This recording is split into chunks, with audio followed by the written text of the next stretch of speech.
اب آئیے حج کا معاملہ کیا ہے؟ وہ پورا ایک خاص علاقے سے متعلق اور ایک خاص شخصیت سے متعلق۔ چنانچہ جو آیات میں نے آپ کو سنائی حج کے بارے میں، ان اول بیت وضع للناس للذی مبارکا وہدی للعالمین، یقیناً پہلا گھر جو بنایا گیا لوگوں کے لیے، یعنی اللہ کی عبادت کے لیے، کہ لوگ وہاں جمع ہوں اللہ کی عبادت کے لیے، تو وہ ہے جو بکہ میں ہے۔ بکہ اور مکہ یہ ایک ہی لفظ ہے۔ تورات میں بکہ کا لفظ آیا ہے، قرآن مجید میں مکہ۔ یہ تھوڑا فرق جو ہے یہ تلفظ کا ہو جایا کرتا ہے مختلف زبانوں کے اندر۔ جیسا کہ آپ کو معلوم ہوگا کہ آج کل جو عرب کے لوگ ہیں وہ قاف کو گاف پڑھتے ہیں، گل گم، قم کی بجائے گم، قل کی بجائے گل، اقول لک اقول لک، وہ گاف۔ تو یہ جو ہے فرق ہو جاتا ہے۔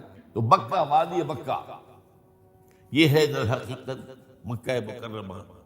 تو پہلا گھر جو بنایا گیا ہے، اور اس کے بارے میں جو یہ عام طور پر مشہور ہے کہ اس کے معمار حضرت ابراہیم ہے، یہ بات صحیح نہیں ہے۔ اس کے معمار اول حضرت آدم علیہ السلام خود اول بیت ہے نا، پہلا گھر۔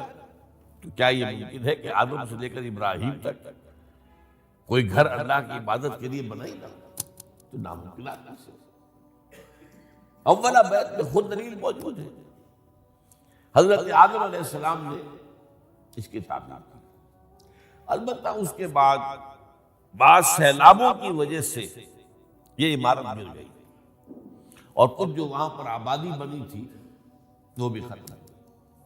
تو ایسے آتے ہیں، آپ کو معلوم ہے یمن میں جب ان کا ایک بند ٹوٹا تھا بہت بڑا، سد معارب، تو پھر وہاں جو اتنی خوشحالی تھی، اور جو وہاں پر جو باغات تھے اور جو کھیتیاں سب برباد ہو گئی، اور وہاں سے لوگ جو ہے نقل مکانی کرنے پر مجبور ہو گئے۔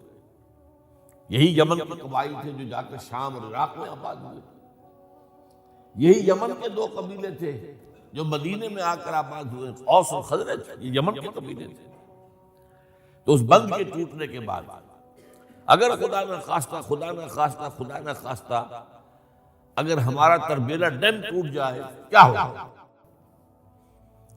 پچھلے دنوں خبریں آئی ہیں اخبارات میں کہ ہندوستان میں غور ہو رہا ہے اس پر کہ تربیلا ڈیم کو اڑا دو۔ وہ سوچتے ہیں پاکستان کو ختم کرنے کی سبیل کیا ہو سکتی ہے؟ تو بڑی سمپل ہے، بڑا آسان کام، بمبارڈمنٹ کر دینا جو ہے۔ ٹھیک ہے، ان کا جہاز آئیں، کچھ کو ہم گرا بھی دیں گے، کچھ تو آگے جو ہے وہاں پر وہ اپنے بم جو ہے وہ ہدف کے اوپر گرا جائے گا، کیا ہوگا؟ یوں سمجھیے کہ جو سونامی کا آیا تھا سیلاب، وہ سونامی کا سیلاب آئے گا بھارت میں، پاکستان کے اوپر، اور ہر چیز تباہ و برباد ہوگا۔ کم سے کم یوں سمجھیے کہ تقریباً 100 میل کی چوڑائی میں، اور بھی یہ سب جو ہے ریگستان بن جائے گا، ہر چیز ختم ہو جائے گا، خدا نہ خواستہ۔ تو بہرحال سد معارب کے بعد یہ صورتحال واقع ہوئی تھی۔ تو اس کے بعد سے یہ جو ہے یہ اللہ کا گھر یہ جو ہے گرا ہوا تھا۔ اس کی کوئی اب صرف یہ کہ قواعد رہ گئے تھے۔ قواعد کہتے ہیں جو بنیادیں ہوتی ہیں، وہ پھر اللہ تعالیٰ نے حضرت ابراہیم کو بتائی کہ یہ ہیں وہ بنیادیں جن پر کہ وہ گھر ہوتا تھا۔ وَإِذْ يَرْفَعُ إِبْرَاهِيمُ الْقَوَاعِدَ مِنَ الْبَيْتِ وَإِسْمَاعِيلُ، ان بنیادوں پر حضرت ابراہیم اور اسماعیل نے مل کر دو معماران حرم نے یہ عمارت جو ہے دوبارہ تعمیر کی ہے۔ تو گویا کہ حضرت ابراہیم علیہ السلام معمار دوم ہے، معمار اول اس کا جو ہے وہ خود حضرت آدم علیہ السلام۔ فی آیات بینات مقام ابراہیم، مقام ابراہیم میں جو بھی وہاں گئے ہیں انہوں نے دیکھا ہے کہ ایک پتھر تھا جس پر کھڑے ہو کر حضرت ابراہیم علیہ السلام تعمیر کر رہے تھے۔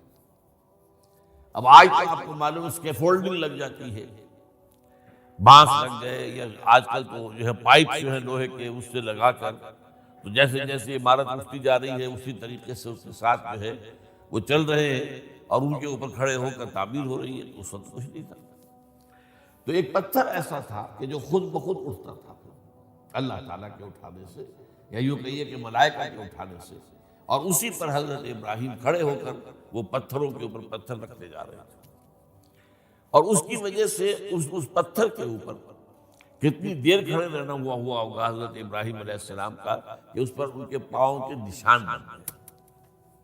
وہ ہے مقام ابراہیم، جو آپ نے دیکھا ہوگا کہ وہاں ایک بہت خوبصورت قسم کا ایک پنجرا سا بنا ہوا ہے، اور اس کے اندر وہ مقام ابراہیم ہے۔ اور جب بھی طواف کرتے ہیں تو طواف کے بعد 2 رکعتیں جو ہے وہ پڑھی جاتی ہیں ابراہیم، مقام ابراہیم کے پیچھے، جتنا بھی قریب تر ہو کر پڑھا جا سکے، لیکن بہرحال رخ بدل ہے۔ تو فی آیات بینات مقام ابراہیم ومن دخلہ کان آمنا۔ تو ایک تو یہ کہ وہ نشانیاں ہیں، وہ اللہ تعالیٰ جن لوگوں کی کہ دل کی آنکھ کھلی ہو، روحانی آنکھیں کھلی ہو، ان کو دکھاتا ہے، اور ایک وہ ہے کہ جو ہماری ان سامنے کی ظاہری آنکھوں کو بھی نظر آتا ہے۔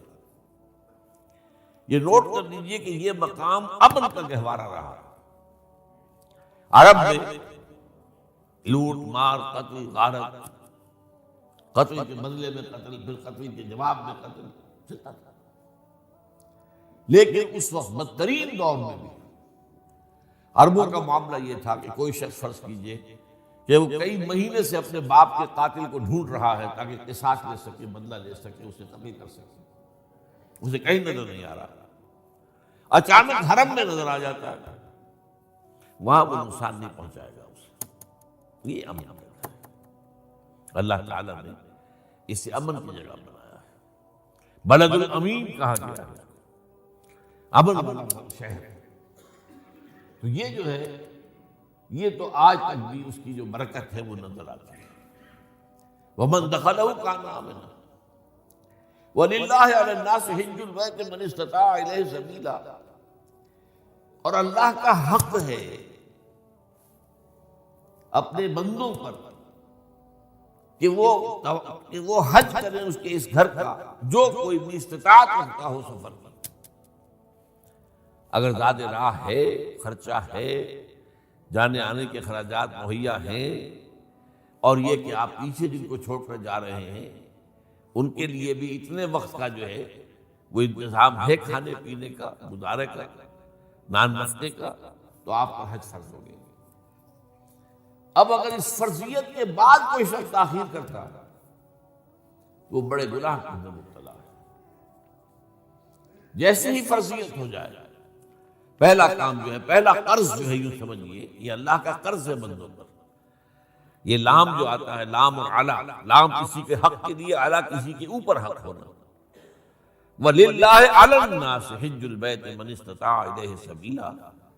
یہ تو اللہ کا حق ہے لوگوں پر، لوگوں کے ذمے، یہ قرض ہے اللہ کا کہ اس کے گھر کا حج کریں، جائیں، طواف کریں، اور جو بھی اس کے مناسک ہیں ادا کریں، اور وہیں پر قربانی کا بھی ہے۔ لِيَشْهَدُوا مَنَافِعَ لَهُمْ وَيَذْكُرُوا اسْمَ اللَّهِ فِي أَيَّامٍ مَّعْلُومَاتٍ عَلَىٰ مَا رَزَقَهُم مِّن بَهِيمَةِ الْأَنْعَامِ فَكُلُوا مِنْهَا وَأَطْعِمُوا الْبَائِسَ الْفَقِيرَ۔ اسی کے اندر جو ہے مناسک کے اندر قربانی بھی ہے۔ افریقہ میں آپ کو معلوم ہے، شمالی افریقہ میں زیادہ تر لوگ جو ہیں جیسے کہ ہندوستان پاکستان میں ویسے ہیں، لیکن آپ جنوب میں چلتے جائیے تو رنگ گہرا ہوتا چلا جائے گا، انتہائی سیاہ وہ بھی ہے، سب آ رہے ہیں، شکلیں جدا ہیں، زبانیں جدا ہیں، لیکن سب کے سب جو ہے ایک ہی نغمہ ان کی زبان پر ہے ایک ہی نغمہ، کہیں واضح کہیں مبہم، وہ ایک ہی مذہب، لبیک اللہم لبیک لبیک لا شریک لک لبیک ان الحمد والنعمت لک والملک لا شریک لک۔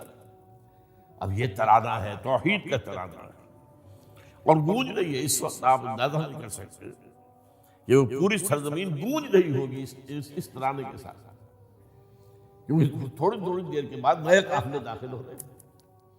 ابھی ایک قافلہ جو ہے اس نے سعی مکمل کی ہے، شامل ہو گیا، بلکہ اس کے دوران ابھی اس کا ختم نہیں ہوا کہ تیسرا قافلہ چلا رہا۔ وہ تو یہاں کو ظاہر بات ہے کہ میں نے چونکہ ایک نقشہ اپنی نگاہوں سے دیکھا ہے، مدینہ منورہ سے اور مکہ مکرمہ جاتے ہوئے رات کے وقت، کہ کہیں جو ہے وہ روشنیوں کی وہ قطار ٹوٹتی ہی نہیں تھی، مسلسل معلوم ہوتا ہے کہ سڑک کے اوپر گاڑی ہے، مسلسل، کہیں اس کے اندر وقفہ ہی نہیں۔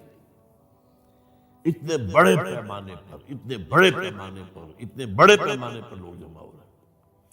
زبانیں جدا ہیں، ایک دوسرے کی زبان نہیں سمجھتے، لیکن ایک زبان اور بھی ہوتی ہے جو بغیر بولے سمجھ میں آتی ہے۔ اس سے معلوم ہوتا ہے سب کے لیے محبت ہے، ہمارے بھائی ہیں تمام مسلمان۔ بعض کے اندر یہ محبت کا جذبہ زیادہ ہے۔ ترکوں میں انڈو پاکستان کے لوگوں کے لیے بہت محبت ہے۔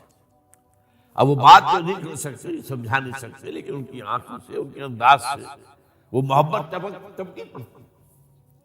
تو عالمگیریت جو ہے اسلام کی، ہمگیریت، عالمگیریت، آفاقیت، اس کا جو مظہر نظر آتا ہے وہاں۔ پھر یہ کہ ہمارے یہاں کی جتنے بھی فرقہ بندیاں ہیں وہ وہاں ختم ہو جاتی ہیں۔ وہاں اہل حدیث ہیں، حنفی ہیں، مالکی ہیں، شافعی ہیں، حنبلی ہیں۔ یہ کام بھی کیا ہے آ کر انہوں نے آل سعود میں، ورنہ اس سے پہلے جو ہے وہ 4 مصلے علیحدہ تھے، وہاں پر 4 جماعتیں علیحدہ ہوتی تھیں۔ یہ حنفی مصلی ہے، یہاں پہ حنفی امام ہے وہ پڑھائے گا، یہ شافعی مصلی ہے، شافعی امام ہے وہ نماز پڑھائے گا۔ تو یہ جو ایک تفریق تھی وہاں بھی موجود تھی، انہوں نے ختم کیا۔ ایک امام کے پیچھے جماعت ہوگی، اسی میں حنفی بھی ہے، مالکی بھی ہے، شافعی بھی۔ کچھ ہیں لوگ جو زیادہ، جن کے اندر کچھ زہر زیادہ گھل گیا ہے فرقے واریت کا، وہ پھر نہیں نماز پڑھتے، وہاں پر محروم رہتے ہیں۔ اس کی فضیلتوں کو چھوڑ کر جا کر کہیں اپنے جو ہے گھروں پر جہاں ٹھہرے ہوئے وہاں جا کے نماز پڑھ لیتے ہیں کہ یہ جو ہے وہابی ان کے پیچھے ہماری نماز نہیں ہوتی۔ لیکن نہیں، عام طور پر ایسا نہیں ہے، عام طور پر سب لوگ جمع ہیں، نماز پڑھ رہے ہیں۔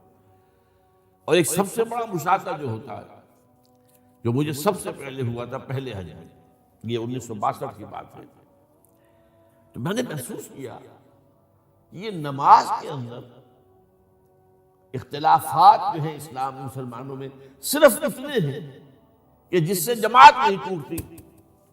اختلافات ہے، رفع یدین ہے یا نہیں ہے، آمین بالجہر ہے یا نہیں ہے، اختلافات تو ہیں، لیکن جماعت نہیں ٹوٹتی۔ وہ جو ڈرل ہے، ڈرل جیسے کہ ڈرل ہوتی ہے، آرمی پریڈ ہو رہی ہے، وہ ڈرل ختم نہیں ہوتی۔ ایسا نہیں ہے، میں نے جب سوچا اگر کسی مسلک کے نزدیک رکوع بھی 2 ہوتے جیسے سجدے 2 ہیں، تو وہ لوگ تو ایک رکوع کے بعد دوسرا رکوع کرتے اور باقی لوگ سجدے میں چلے گئے ہوتے، جماعت ٹوٹ گئی۔ یا اگر کسی کے نزدیک ہر رکعت کے اندر جیسے رکوع ایک ہے، سجدہ بھی ایک ہی ہوتا، تو کچھ لوگ تو ایک سجدہ کر کے کھڑے ہو جاتے اور دوسرے لوگ جو ہے دوسرا سجدہ کر رہے ہوتے، جماعت ٹوٹ جاتی۔ تو یہ میں سمجھتا ہوں کہ کس کی حکمت ہے، کس نے یہ طے کیا کہ ٹھیک ہے آپ نے رنگا رنگی بھی ہو، اے ذوق اس چمن کو ہے زیب، اختلاف سے اختلاف بھی ہے، رفع یدین بھی ہو رہا ہے، آمین بالجہر بھی ہو رہا ہے، نہیں بھی ہو رہا ہے، سب کچھ ہے، لیکن وہ اجتماعیت نہیں ٹوٹی۔ یہ سمجھئے کہ یہ زندہ معجزہ ہے اسلام کا، کہ 1400 برس بیت گئے ہیں اور کتنے بڑے علاقے میں یہ اسلام پھیلا ہے، اور یہ کہ مختلف مسالک وجود میں ہے، اس میں کوئی شک نہیں ہے۔ حنفی ایک علاقے کے اندر آپ کو ملیں گے صرف شافعی، ہندوستان کا بھی مغربی ساحل کے صرف شافعی ملیں گے آپ کو۔ اس سے آگے آپ جائیے، کیونکہ یہ عرب تاجروں کے ذریعے سے ایمان لائے ہیں یہ لوگ، سری لنکا کے لوگ ہیں، انڈونیشیا کے لوگ ہیں، ملیشیا کے لوگ، سب شافعی ہیں۔ ہندوستان میں چونکہ اوپر سے شمال سے آیا ہے اسلام، یہ ترکوں کے ذریعے سے آیا ہے، اور وہ کٹر حنفی تھے، یہاں حنفیت آئی۔ ترک جو ہے کٹر حنفی تھے، یہ ترکی تو تھے جو آئے تھے۔ یہ کون تھا؟ محمود غزنوی کون تھا؟ سبکتگین کون تھا؟ الپتگین کون تھا؟ بختیار کاکی کون تھا؟ قطب الدین بختیار، یہ کون تھے؟ سب ترک۔ اور ترک بھی کون؟ غلامان، خاندان غلامان یاد یاد۔ لیکن 12 ان کے سنے سے جو اسلام ان کے ساتھ آیا ہے وہ خالص حنفی تھا، کوئی حرج نہیں۔ وہاں جا کر سب جمع ہو جاتے ایک وحدت کے اندر۔